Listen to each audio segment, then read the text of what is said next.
¿Cómo están? Bien. ¿Cómo se sienten? Bien. ¿Qué tal la pasaron ayer? ¿Descansaron? ¿La pasaron rico? ¿Sí? ¿Trabajaste mucho? Sí. Este, mm, bueno, hoy primero quería darte las gracias por la oportunidad. Darte las gracias, de verdad, es un privilegio estar aquí. Y gracias a todos ustedes por estar aquí también. Sí, sí, sí se escucha. Cuando lo alejo, sí. Ah. Este, mm, Ayer para mí fue un día de descanso, la pasé bastante rico. Mi esposa y yo fuimos a la playa, estuvimos paseando, fue un día de bastante descanso y fue un sábado bastante distinto para nosotros. O sea, en la mañana trabajamos un poquito, después nos fuimos a pasear un rato, fue bastante lindo. Teníamos hace un buen tiempo que no hacíamos eso los sábados y realmente esto es algo que viene Dios mostrándome que los sábados por lo menos para nosotros, es bien difícil utilizarlo como un día con un propósito. Normalmente yo llego el sábado cansado de toda la semana y llego el sábado que quiero tirar la toalla, me despierto tardísimo, me acuesto temprano porque lo que quiero es seguir durmiendo, como lo que se me da la gana, se me olvida y qué dieta, porque tampoco es que hago mucha dieta durante la semana. Eh, y realmente esto es algo que a mí me ha costado comprender por qué yo llego el sábado y me cuesta tanto seguir con el mismo ánimo que tengo durante la semana y con el mismo esfuerzo. O sea, hay que descansar, pero tampoco hay que apartar el mundo y ponerlo todo a un lado. Y eso me puso a pensar mucho en lo que pasa espiritualmente los sábados. O sea, porque hay algo que está influenciando ese comportamiento. Y me recordé el sábado, que entre el viernes y el domingo, el viernes de la muerte de Jesús y el domingo de resurrección, hubo un sábado. Y ese sábado ha tenido que ser un sábado extremadamente doloroso. O sea, yo me imagino para los discípulos, los 12 y los 11 que quedaban, pasaron 3 años con Jesús, siguiéndolo, viendo los milagros, aprendiendo, escuchando las promesas, y viene el tipo y se muere. Lo meten a la tumba y está el cuerpo muerto, pálido, frío. Le ponen una piedra en la tumba y ellos se quedaron en el aire. O sea, ¿qué pasó aquí? Y eso yo me imagino que ha tenido que ser un día de demasiado dolor, demasiada decepción, demasiada soledad. Y eso me puso a pensar mucho en lo que sucede en nosotros mientras estamos esperando la promesa. Porque sí, nosotros sabemos el final del cuento. Jesús resucitó, Jesús se les apareció, continuaron haciendo milagros, ellos fueron enviados, pero en ese momento ellos lo único que tenían era: Jesús está muerto, se murió, y hasta ahí llegamos. O sea, se acabó. Incluso en Lucas 24 hay unos versículos que relatan un cuento. Anoten, Lucas 24, 13 al 24. Yo siempre le digo a los jóvenes, los estudios dicen que el 99% de las personas que hacen los apuntes llegan al cielo. Apúntenlo para que lo repasen en casa. Hay un relato ahí que están dos de los discípulos de Jesús caminando el camino de Emaús y los tipos estaban tan desanimados que Jesús se les aparece y ellos no lo reconocen. Y le preguntan, ¿qué les pasa? ¿Por qué están tan desanimados? Y dice, que no has escuchado, eres el único tipo en Jerusalén que no sabe lo que pasó. Mataron a Jesús. Y el tipo les dice, sí, Jesús, lo mataron, era un profeta, hablaba muy bonito, hacía milagros, y los tipos estaban tan desanimados que ni lo reconocían, se les olvidó quién era, se les olvidó lo que les prometió, se les olvidó que él dijo que él iba a resucitar, se les olvidó que el tipo dijo que él era la salvación, que él era el camino. Ni lo reconocían. Y yo siento que eso es lo que nos pasa a nosotros también. Yo siento que nosotros estamos viviendo nuestras vidas con un espíritu de sábado. Que en el momento que viene la tormenta, en el momento que viene la dificultad, se nos olvida quién es Él. Se nos olvida por completo. No sabemos quién es Él. Se nos olvida lo que Él nos dijo. Se nos olvidan las promesas porque no perdemos nuestra fe. Nosotros perdemos nuestra fe. Y hoy yo quiero que salgamos diferente. Hoy yo quiero que los que vinimos aquí buscando fe, los que vinimos aquí buscando animarnos, buscando levantar nuestra fe, que estamos pasando situaciones difíciles, situaciones migratorias, esperando un esposo o una esposa, los que estamos viviendo una situación difícil en casa, que salgamos distinto hoy, que nos recordemos que Él es el Dios que hizo la promesa, que el domingo va a llegar, el sol va a salir, aunque estemos pasando un momento oscuro, que Él es el Dios de los milagros, Él es el Dios que desvía huracanes, Él es el Dios que restaura familias, Él es el Dios que ha hecho todo lo que ya ha hecho en nosotros y no nos olvidemos de eso. ¿Ok? Así que vamos a orar. Señor, te doy las gracias, papá, por esta oportunidad, te doy las gracias, Señor, por este día, por cada una de las personas que está aquí. Te pido, Señor, que cada uno de nosotros podamos ser tocados, Señor, por ti en esta mañana, en este mediodía, que salgamos de aquí diferente a como llegamos, Señor. Te pido, Señor, que cada una de las palabras que salgan de mi boca vengan de ti y que seas tú haciendo la diferencia hoy, Señor. En el nombre de Jesús, amén. Ok, entonces, ¿qué es lo que nos pasa cuando perdemos la fe? O sea, porque llegamos a la situación difícil, empezamos a perder la fe y en nuestro interior empezamos a olvidarnos de quién es Jesús. Hay algo que sucede en nosotros que empezamos a verlo de manera distinta. Ya no es Jesús el salvador de mi vida, sino Jesús el que enseñó cosas lindas. Sí, Jesús, el del que se habla en la iglesia y sí, muy bien todo, pero ¿será que de verdad lo vamos a seguir? ¿Será que de verdad vamos a hacer esto? ¿Vamos a hacer lo otro? Y básicamente realmente nos olvidamos de quién es Él y para mí eso es que caemos de la gracia de Dios. O sea, caemos de la gracia de Dios. En Hebreos 12:15, Hebreos 12:15, la Biblia dice, mirad bien de que nadie deje de alcanzar la gracia de Dios, de que ninguna raíz de amargura brotando cause dificultades y por ella muchos sean contaminados. Voy a repetirlo. Mirad bien de que nadie deje de alcanzar la gracia de Dios, de que ninguna raíz de amargura brotando cause dificultades y por ella muchos sean contaminados. Entonces, esto para mí fue bien confrontativo porque este libro, Hebreos, está escrito a la iglesia de esa iglesia de Jerusalén, de israelitas que se convirtieron a Jesús. Después, post-resurrección, se fueron convirtiendo y todo iba súper bien para esa iglesia. Todo iba buenísimo, iban creciendo, aumentaban en números, hasta que los israelitas dijeron no más. Y empezaron a perseguirlos, a torturarlos, a matarlos y algunos a crucificarlos también. Los crucificaban, los apiedraban, los mataban. Entonces, esto fue confrontativo para mí porque tenemos realmente muy pocas cosas en común con esta iglesia.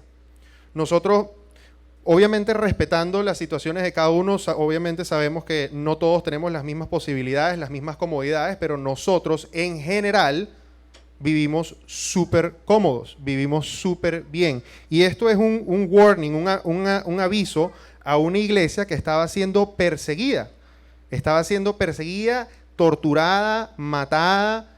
No tenían las libertades que tenemos hoy en día.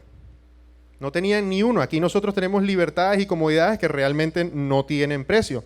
Entonces esto fue súper confrontativo porque, por lo menos en mi vida, no sé en la tuya, y yo siento que Dios le está hablando a alguien hoy, nos empezamos a quejar y empezamos a caer de la gracia de Dios. Entonces,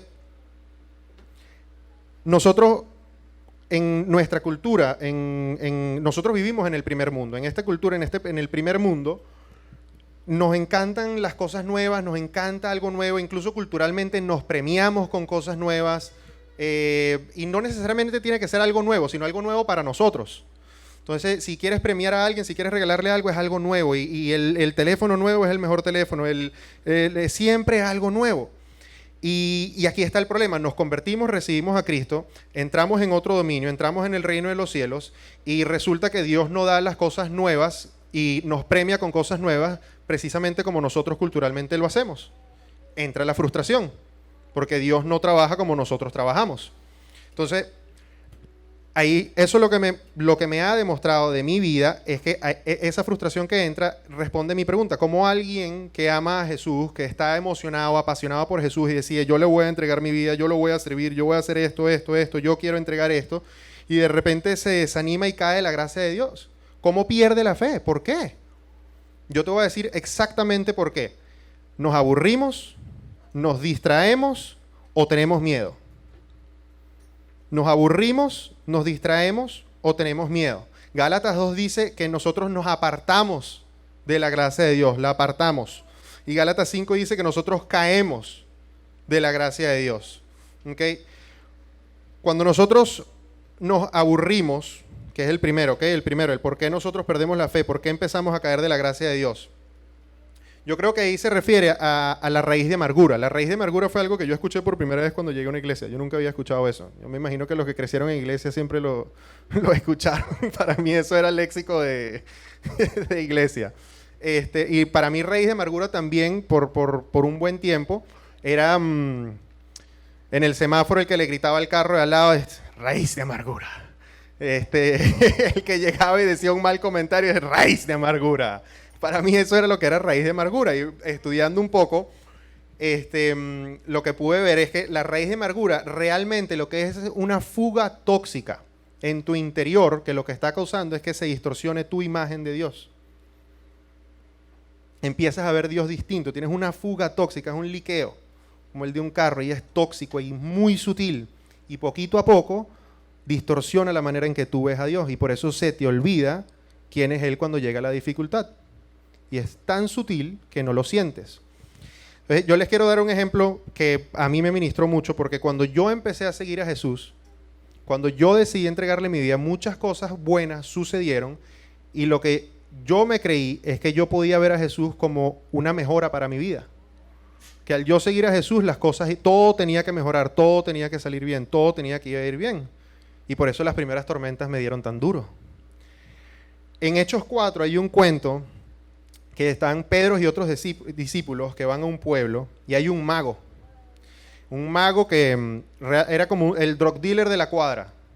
Él hacía negocios vendiendo, haciendo milagros, estafando gente y hacía mucha plata. Y llegan Pedro y llegan todos con esta unción del Espíritu Santo y pasaban y le ponían manos a alguien y la gente caía, y la gente caía. Y este mago se queda loco y dice, ¿qué?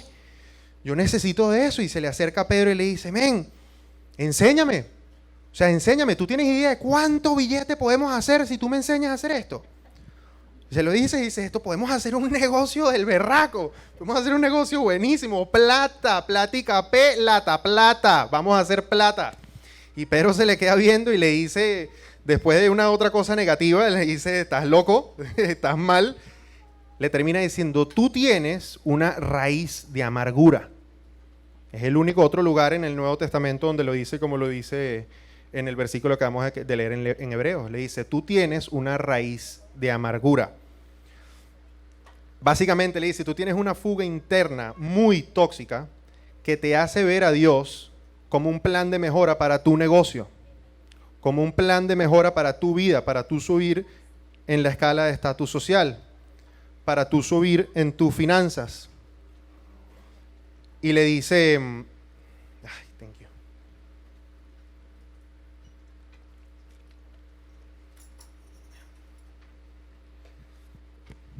Y cuando no, gracias.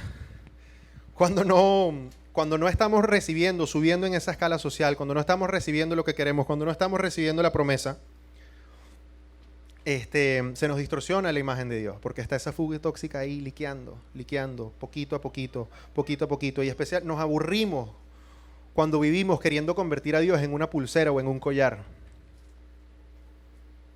porque eso es lo que nos pasa, queremos usarlo como un accesorio, queremos usarlo como un plan de mejora de vida, queremos usarlo como una herramienta que vamos para llegar a algún sitio, para hacer algo más, y no es así.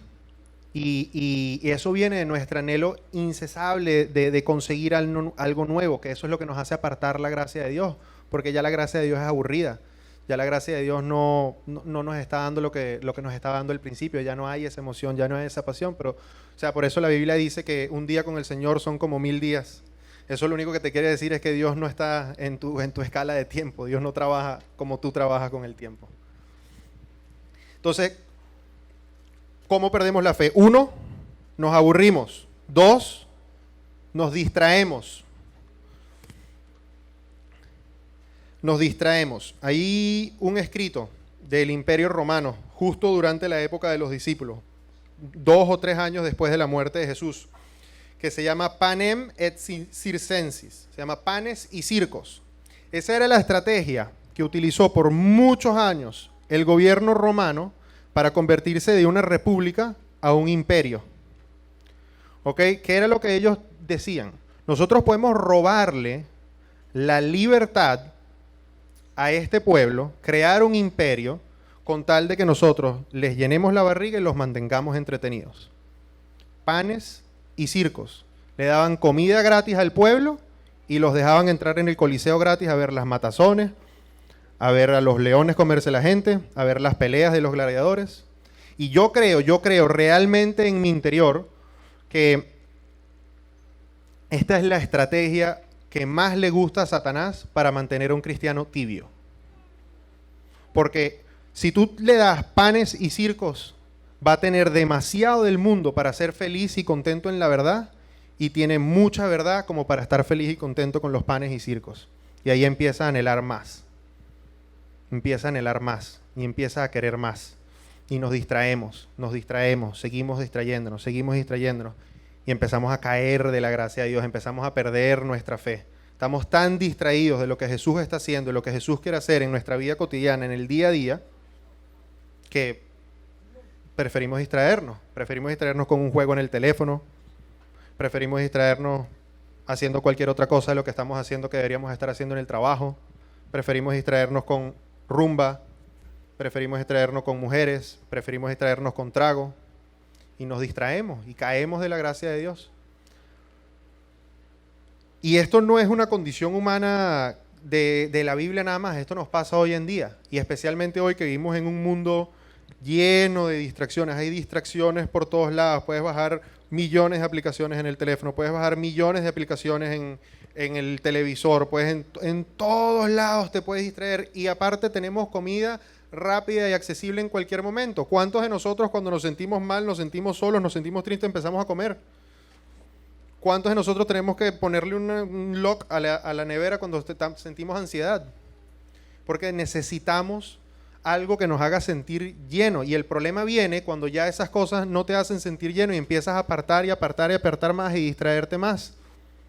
Empiezas a apartarlo más y ya no es suficiente. Por eso es que cuando siempre se habla acá de las adicciones sexuales es progresivo y es progresivo y es progresivo, porque lo que te mantenía distraído no te va a tener distraído toda la vida. Vas a necesitar más o más tiempo o más juegos o más distracciones o algo más que haga bulla, porque no puedes estar en silencio. Nos distraemos. Y realmente, tal como estos hebreos, nosotros estamos constantemente tentados a olvidar lo que tenemos. Una de las razones por cual nosotros nos distraemos es porque se nos olvida lo que tenemos, se nos olvida lo que hemos recibido. Muchos de nosotros, bueno, todos los que nosotros servimos en esta iglesia fuimos restaurados. Todos llegamos al programa de Soy Libre, quebrantados, rotos, necesitados, desesperados por ayuda. Y cuando nos desanimamos, se nos olvida lo que ya tenemos, se nos olvida la libertad que nos ha dado, se nos olvida lo que Él hizo por nosotros, se nos olvida que nos sacó de un hueco bastante oscuro, se nos olvida el peso que cargábamos cuando todos entramos a este lugar.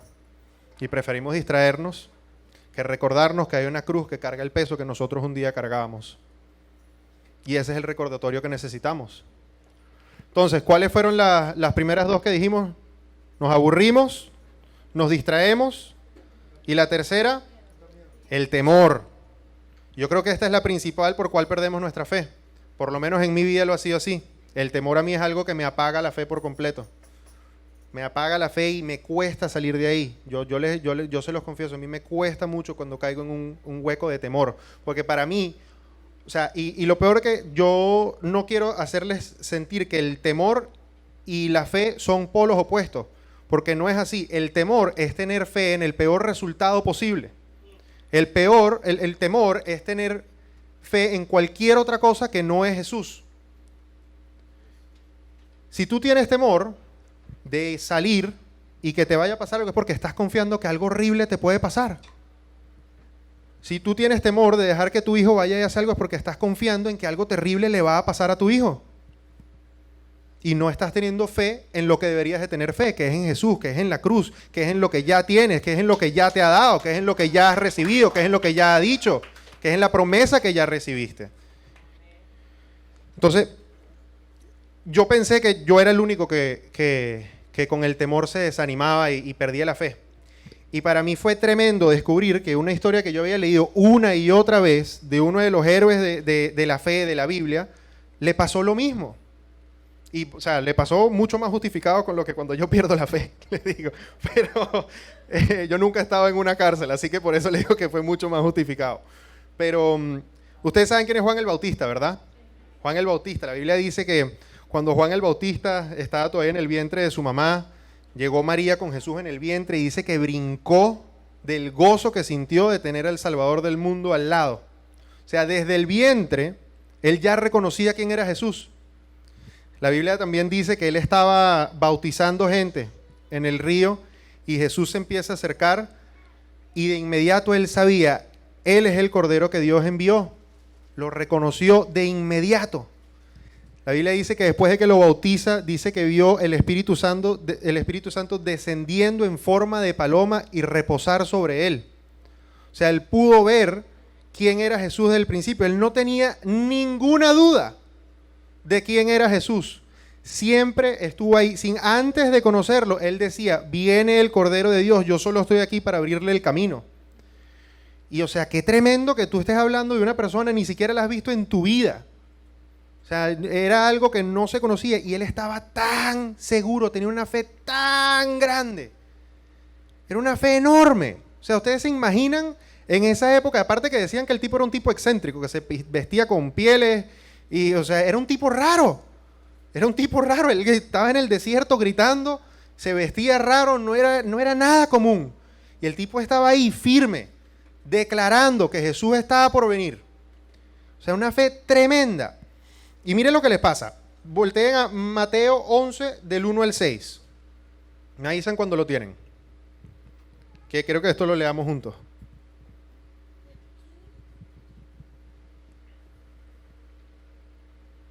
¿Lo tienen? ¿Sí? Entonces, lo voy a leer de la NBI. Cuando Jesús terminó de dar instrucciones a sus 12 discípulos, se fue de allí a enseñar y a predicar en las ciudades de ellos. Y al oír Juan el Bautista, no Juan el discípulo, en la cárcel, los hechos de allí, a enseñar y a predicar en las ciudades de ellos, al oír en la cárcel los hechos de Cristo, le envió a 2 de sus discípulos para preguntarle, ¿eres tú aquel que había de venir o esperaremos a otro? Respondiendo Jesús le dijo, id y haced saber a Juan las cosas que oís y veis. Los ciegos ven, los cojos andan, los leprosos son limpiados, los sordos oyen, los muertos son resucitados y a los pobres es anunciado el Evangelio, o sea, las buenas noticias de la salvación. Y bienaventurado es el que no halle tropiezo en mí. ¿Qué pasó? O sea, el tipo tiene años declarando quién es Jesús. Desde el vientre reconocía quién era. Desde el vientre brincaba de gozo en su presencia y el tipo le pregunta, ¿eres tú o esperamos a otro? ¿Qué pasó? O sea, ¿en qué momento? El tipo vio al Espíritu Santo descender en forma de paloma, reposar sobre él y escuchó la voz de Dios. Y ahora el tipo pregunta, ¿eres tú o no? ¿Sabes qué es lo que pasa? Que el tipo estaba metido en la cárcel. Estaba lleno de temor y no hay nada que dé más temor que un terrible sentimiento de soledad. Estaba solo en la cárcel esperando su muerte. Estaba solo y dudó. Se le olvidó lo que había visto. Se le olvidó la promesa que él mismo había dado. Se le olvidó todo lo que él había hecho. Se le olvidó toda una vida de seguridad de quién es Jesús. Se le olvidó porque tenía temor. Le dio miedo verse solo en la cárcel. Y yo lo entiendo, o sea, yo digo, wow, yo paso tanto tiempo en la iglesia, sirviendo, declarando, diciendo, haciendo, y termino en la cárcel. O sea, aquí me vas a tener. Y es muy fuerte eso, es muy fuerte. El tipo tiene toda la vida declarando quién es, preparando el camino y termina en la cárcel. Y por eso Jesús le responde, bienaventurado es el que no haya tropiezo en mí. Bienaventurado es el que acepta mi soberanía. Bienaventurado es el que acepta mis planes. Porque sabes que Jesús quiere usar tu dolor o tu mala situación o tu tormenta o tu temor como un pasaporte. Bajo condiciones normales, Juan no hubiese tenido la oportunidad de predicar y modelar a ninguno de los otros presos que estaban en esa cárcel. Bajo condiciones normales, Juan el Bautista jamás hubiese estado tan cerca de Herodes. Y Dios quiere usar esa tormenta, Dios quiere utilizar ese dolor, Dios quiere utilizar esa situación difícil como un pasaporte, porque bajo condiciones normales no estarías en esos lugares. Y nos cuesta mucho aceptar que capaz estamos en esa situación, capaz estamos en esa cárcel, capaz nos encontramos con ese temor de estar solo, capaz nos encontramos con ese miedo, pero Dios quiere usarlo como un pasaporte porque tú vas a poder estar cerca de personas que normalmente no estarías cerca. Y Él sabe que ya tú estás seguro de quién es Él. Y ¿sabes qué es lo más lindo? En el versículo 11, un poquitico más adelante, después de que se van los discípulos de Juan el Bautista, Jesús empieza a hablar sobre Juan el Bautista. Y lo primero que dice es que en la historia del mundo nunca ha existido alguien como Juan el Bautista. Incluso dice, Él es el mejor de todos. Lo más lindo de esto es que cuando aún tú te olvidas de quién es Jesús, cuando aún tú pierdes tu fe, cuando aún tú te olvidas de todo lo que Él ha hecho en ti, todo lo que tú has vivido, Él jamás se olvida de quién eres tú. Él jamás se olvida de quién tú eres, de lo que tú eres capaz y del propósito que hay en tu vida. Amén. Hace unos 2, 3 meses, sí, como 3 meses, o capaz un poquitico más, estábamos acá en una reunión ministerial y me llama mi suegra que estaba acá de vacaciones y ¡plá!, que le habían chocado y nos habían destortillado el carro. Ella estaba mal, estaba penada, estaba dolorida. Nosotros salimos corriendo de acá al condominio donde la chocaron y fue un momento de muchísimo estrés. Y yo decía, o sea, ¿cómo pudo haber pasado esto? O sea, las probabilidades de que eso pasen, o sea, iba a 5 millas por hora adentro de un condominio y vienen y ¡pum!, y le aplastan el carro. O sea, ¿cómo es posible? What are the odds? Exacto. Y bueno, resulta que son mucho más comunes de lo que uno creería, pero el punto es que esa situación para mí fue frustrante. Yo estaba frustrado, no sabía cómo reaccionar. Y es cuando Dios me empezó a hablar que el dolor, la situación difícil, la tormenta, el temor, porque yo tenía mucho temor en ese momento, es como un pasaporte. Si yo no hubiese pasado por esa situación, si yo no hubiese vivido eso, si a mi suegra no lo hubiesen chocado, jamás hubiésemos tenido la oportunidad de entrar a la casa de una familia y invitarlos a la iglesia. Nunca vinieron. Me han dicho que no como 4 veces. Me han dicho que ellos son consagrados por la Virgen y están muy felices. Entonces...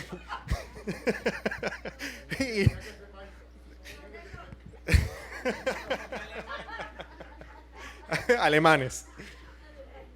No quisieron venir, pero nunca hubiese tenido la oportunidad. Y una cosa que yo aprendí en ese momento fue que cuando el choque, a mí Dios me habló.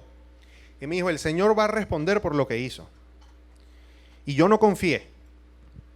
Yo decidí involucrar a los seguros. Y lo que pasó fue que pasamos 2 meses y medio sin carro, gastamos más plata, todo salió mal, todo salió fatal. Y Dios me había hablado. Y después de que se resuelve el problema del choque, después de que se resuelve todo, Dios me confronta y me dice, yo quise usar tu tormenta como un pasaporte. Porque ¿qué pasa si yo hubiese confiado en ese Señor y le hubiese modelado a Cristo de otra manera? Porque el Señor me lo pidió. El Señor me lo pidió. Muchas veces. No quería dañarle el récord a su hijo estaba aquí estudiando, el seguro le iba a subir, no se lo iba a poder seguir pagando, Y yo no quise. La verdad no confié, se los admito. Yo sé que es algo bien difícil haber confiado en eso en ese momento y no lo hice, pero ¿qué pasa si yo lo hubiese hecho? ¿Qué pasa si tal vez eso es lo que hubiese hecho la diferencia para que ellos vinieran y pudieran recibir algo distinto? ¿Qué pasa si eso es lo que esa familia necesitaba ver de los cristianos? Ya hace poco tuvimos una serie de La Iglesia Apesta. Son unos hipócritas. Ahí fallé. Ahí no modelé. Ahí le dije, no confío en ti.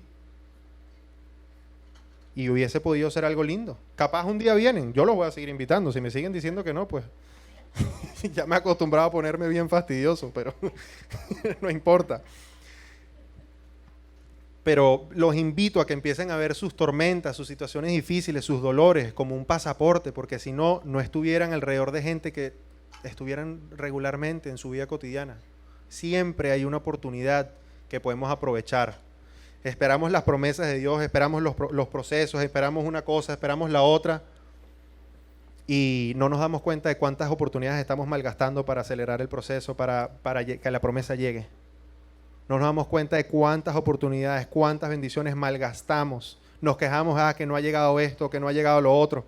Y no nos entra en el sistema de creencia que capaz somos nosotros mismos malgastando las oportunidades que Dios nos da para que eso suceda.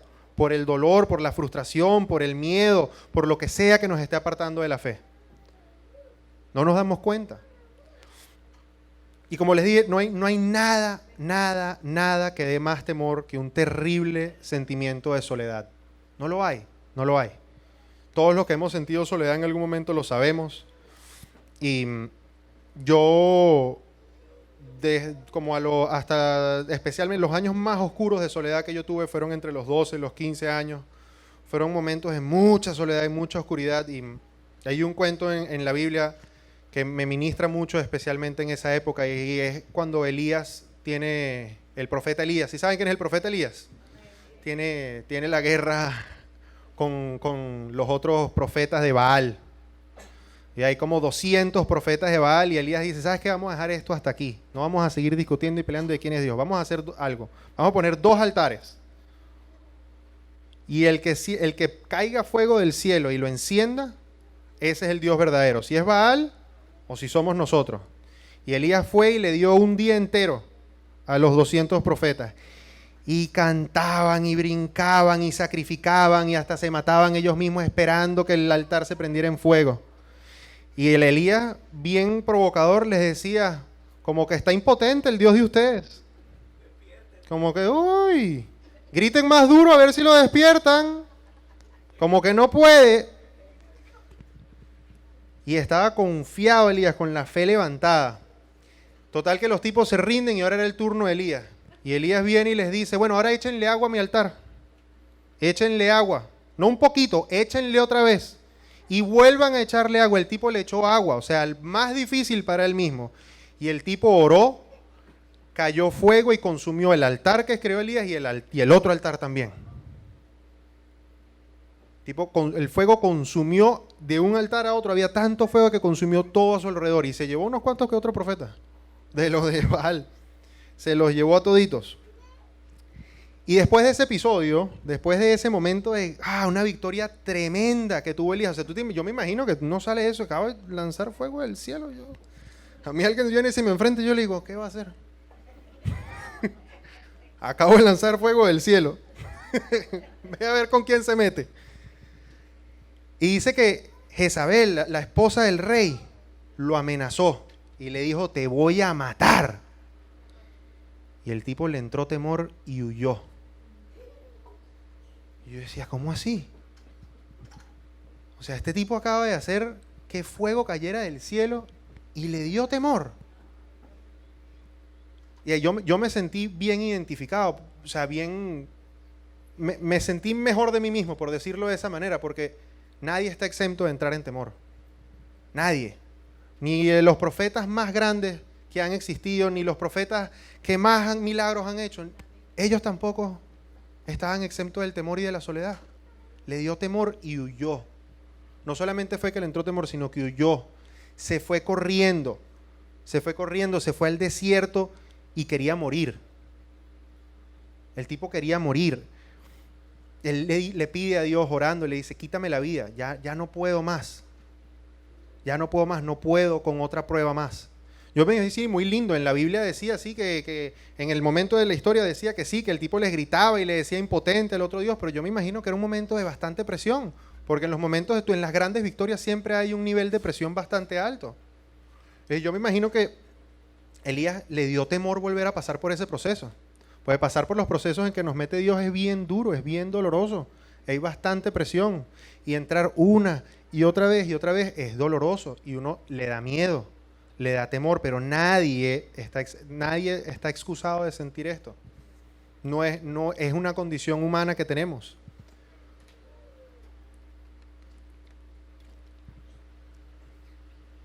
Y la Biblia dice que Elías se fue al desierto huyéndole a Jezabel. Y dice que se le apareció un ángel, le dice que se levante, le dice que coma, le dice que toma agua. Y por 40 días en el desierto el Señor le proveyó agua, le proveyó comida, lo levantó poco a poco. Poquito a poco lo fue levantando, lo fue nutriendo y lo llevó a donde lo quería llevar. Después de los 40 días, Elías se consigue en una montaña. Y en esa montaña, las escrituras dicen que empieza una tormenta tremenda y llega un viento que rompe las rocas. Llega una lluvia tremenda. Llega un terremoto fuertísimo, fuertísimo, fuertísimo. Pero también dice que después de cada una de esas cosas que sucedían, después de la tormenta, después del terremoto, después del fuego, decía que Dios no estaba ahí.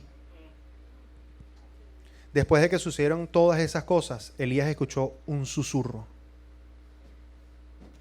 Y Dios estaba en el susurro.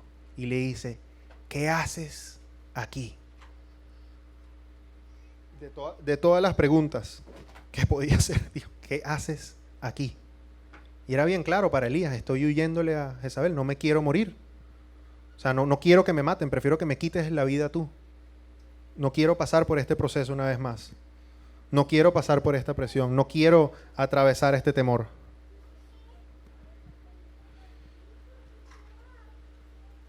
Y a mí me fascinan las preguntas que Dios les hace cuando interviene y les hace preguntas muy directas. O sea, como Adán y a Eva les hizo la pregunta, ¿quién les dijo que están desnudos? O sea, le hace preguntas, ¿qué voz escuchaste? Les pregunta. Cuando Dios hace unas preguntas, las hace bien directas y le pregunta, ¿qué haces aquí? Realmente, Elías no le estaba huyendo a Jezabel. Elías le estaba huyendo a Dios, porque fue Dios el que lo puso en ese lugar a enfrentarse a Jezabel y al rey. Elías creía que él estaba huyéndole al temor. Elías creía que él estaba huyéndole al momento difícil y al momento duro, pero realmente le estaba huyendo a Dios. O sea, no hay manera de que tú le huyas a Dios.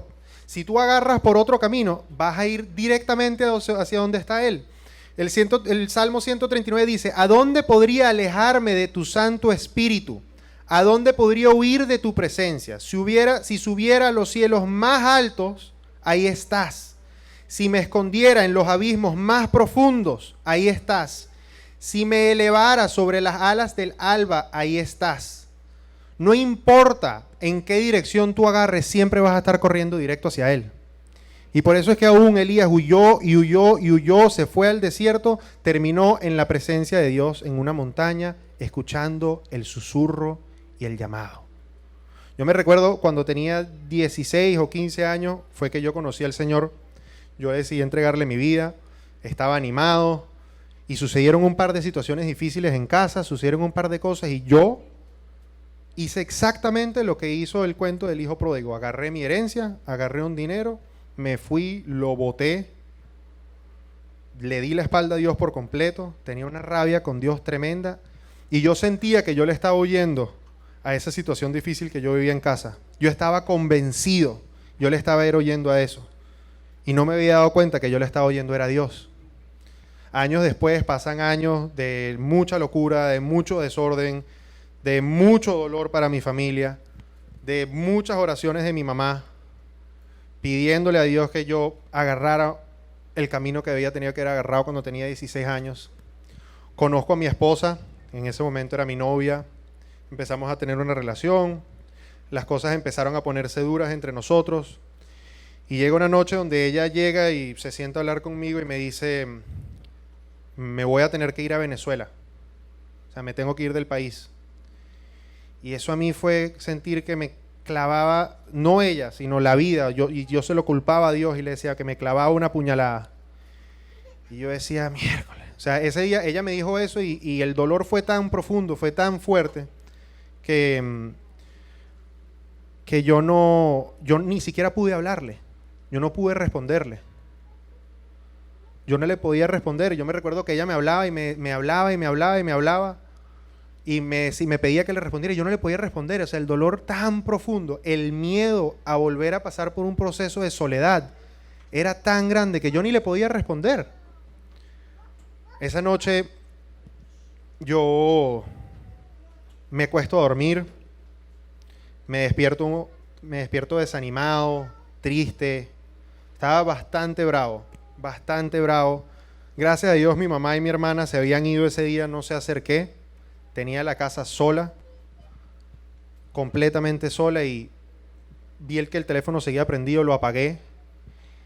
Y ese día yo grité, lloré, le dije todo lo que tenía por dentro a Dios.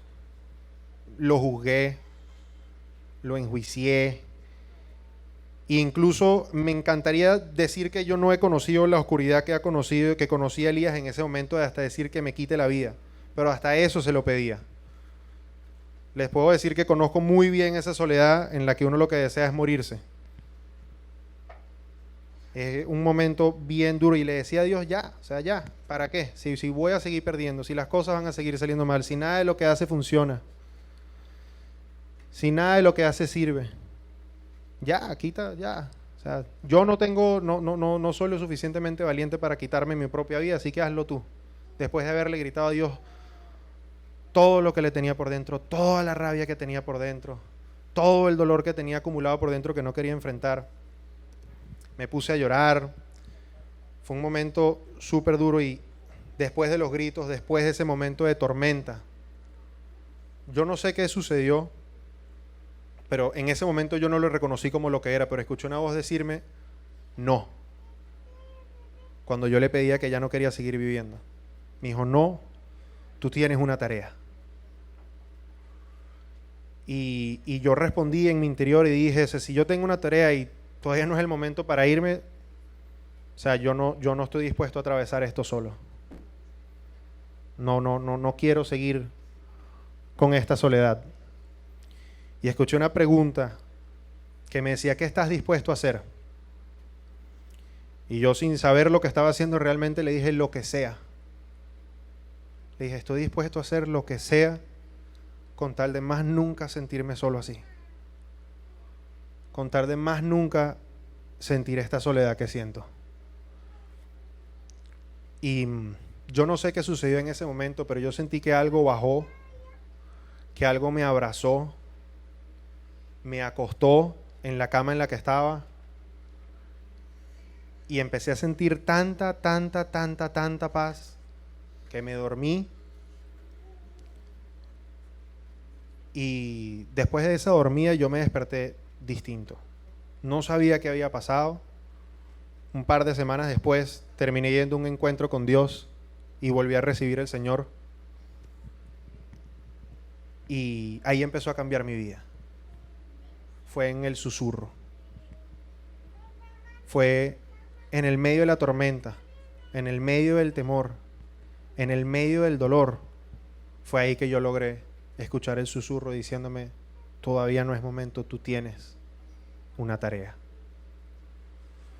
Sí, muchas veces nosotros le huimos al dolor, le huimos al temor, nos queremos aburrir, nos queremos distraer, queremos buscar algo mejor que hacer, queremos algo que nos llene más. o que nos llene más rápido, que sea algo más instantáneo, algo de ya, ya, ya. Y escuchamos el rugido, escuchamos el dolor, escuchamos las mentiras y huimos en el camino opuesto. Así cazan los leones. Los leones cazan de esa manera. Están todas las leonas esperando de un lado a lo que quieren cazar. Y el león solo ruge. El león solo ruge. Y les entra un miedo, un temor tan grande que salen corriendo en la dirección opuesta y se encuentran con una trampa. Y eso es lo que nos pasa a nosotros. Escuchamos el rugido del temor. Escuchamos el rugido del dolor. Escuchamos el rugido de la situación difícil y queremos huir en la dirección opuesta. Y estamos huyendo directo a una trampa. A una trampa de Satanás que te quiere mantener distraído, te quiere mantener alejado, te quiere mantener sin fe, te quiere mantener huyendo, te quiere mantener en tormenta y tormenta, te quiere mantener lo más alejado posible. ¿Cómo podemos conseguir la fe? Es corriendo al dolor. Porque en el medio del dolor es donde conseguimos esa fe que necesitamos. Yo sé que muchos no saben esto que sucedió hace como 2 meses, más o menos en la época del choque. Mi esposa y yo fuimos a una cita de ella, el ginecólogo. Estábamos emocionados. Simplemente queríamos ir, queríamos escuchar que todo estaba bien. Estábamos empezando a pensar, ¿será que ya es momento para tener hijos? Ahorita no, pero igualito vamos a ver que todo esté bien, vamos a ver que todo ande bien. Y en la primera cita el resultado no fue bueno. Nos dijeron que era posibilidades que Daniela estaba padeciendo de un virus en su cuello uterino. La segunda cita le hicieron una cultura y nos dijeron que el virus era bastante severo y que estaba haciendo que se empezaran a producir células precancerosas relativamente grandes. Y yo me encontré sintiéndome solo otra vez, me encontré como Juan, me encontré desesperado, me encontré olvidándome de quién era Jesús, me encontré sintiendo que era injusto que todo este esfuerzo, todo lo que yo he luchado, todo lo que he hecho, el resultado sea este.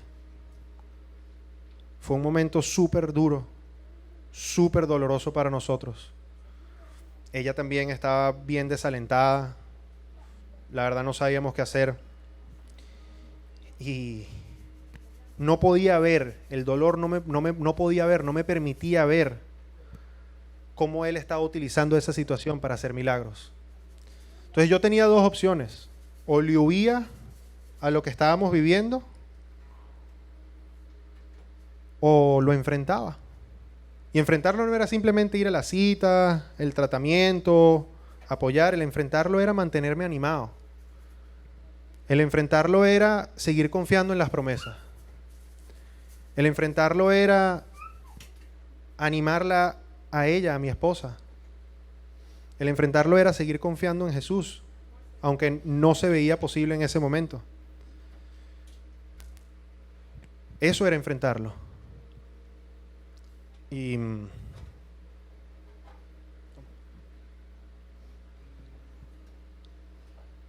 ese momento doloroso, después de 2 o 3 citas médicas, eran mala noticia tras mala noticia, llamadas telefónicas con peores noticias, que ya yo no sabía qué hacer.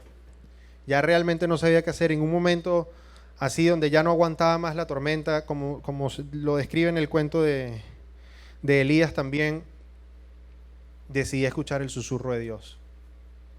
Y escuché a Dios decirme: ¿cuántas veces tú has orado por paciencia? Y le respondí: muchas veces. Yo soy muy impaciente y necesito aprender a ser paciente. Le dice: me dice, si tú crees que tú vas a aprender a ser paciente porque un día te despiertas y yo te voy a llenar de sentimientos buenos y pacientes, nunca lo vas a hacer. Vas a tener que estar en situaciones que te enseñen a ser paciente. Yo por mucho tiempo oraba y le decía: ¿Cómo hago para que ella pueda confiar en mí? Obviamente a través del proceso de restauración, recuperar la confianza es difícil. ¿Cómo hago? Y fue a través de esa situación donde mi esposo un día se sentó en plena tormenta antes de recibir una buena noticia, que ella se sentó y me dijo, ¿sabes qué? Hoy puedo ver que sí puedo confiar en ti. Hoy puedo ver que vas a estar conmigo en las buenas y en las malas. Bastante le oraba a Dios porque yo me sentía un poco menospreciado, sentía que ella no veía el amor que yo le tenía. Y esa misma conversación también me dijo, hoy puedo ver cuánto tú me amas. Y fue a través de esa situación. A través de esa situación también pudimos ver otros milagros. Nosotros pudimos ver también el amor que mi papá nos tiene a nosotros, de una manera que antes no lo habíamos visto. Porque una de las personas que estuvo más atenta, una de las personas que estuvo más pendiente, que nos trajo comida, que nos consintió, que nos alientó, que nos dio abrazos, fue mi papá. Y pudimos ver ese amor que no lo habíamos visto. Y eso hubiese sido imposible verlo sin esa situación. Pero si le hubiésemos ido al dolor, a esa tormenta, a esa situación difícil, no hubiésemos experimentado nada de lo que experimentamos. No huyan del dolor, no huyan de la situación difícil, no huyan de la soledad, que es ahí donde van a encontrar la fe que buscan. Es ahí donde van a escuchar el susurro de Dios. Es ahí donde van a avivarse, donde va a sentir el fuego dentro de ustedes levantarse, donde van a sentir que Jesús está actuando en ustedes. Es ahí donde se van a encontrar con Él. Solo les compartí una que otra cosa de los milagros que sucedieron a través de ese proceso. Gracias a Dios, durante el proceso Dios nos habló a ambos y nos dijo que ella iba a quedar sana, que ella iba a quedar completamente sana. Y así fue, quedó sana. Y lo declaramos que va a seguir sana. Y el milagro. Y el milagro, quiero que sepan que no fue que ella haya quedado sana. El milagro fue lo que hizo en nuestros corazones. El milagro fue el amor que pudimos recibir de mi papá. El milagro fue que ella pudo ver que puede confiar en mí. El milagro fue que ella pudo ver la manera en que yo la amo. El milagro fue la paciencia que me enseñó a tener. El milagro fue la paciencia que me enseñó a tener esperando la promesa.